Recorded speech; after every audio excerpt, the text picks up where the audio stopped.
माँ Sharde recording studio Neeraj Dhamdaha Purnia.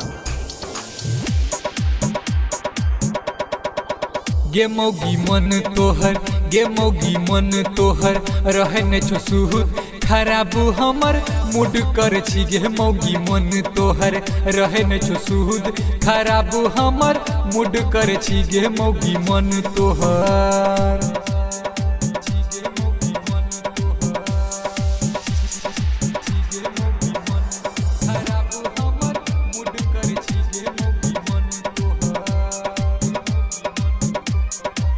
गे तोरा सक के छो मोगिया बीमारी मन करो दियो कटल कटल गारी।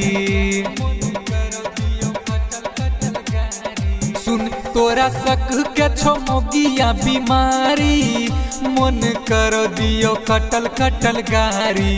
गे देबो झोटकी हाँ देबो झोटकी प करी के बाजारी खराब हमर मूड कर छी गे मौगी मन तोहर रहे न छुसुहुत खराब हमर मूड कर छी गे मौगी मन तोहर।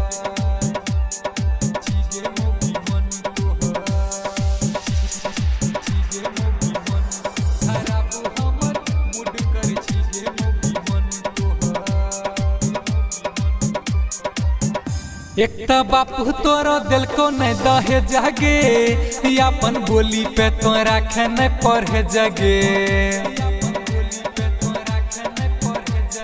सुन एक त बापू तोरो दिल को न दहे जागे अपन बोली पे तो राखे न पढ़े जगे।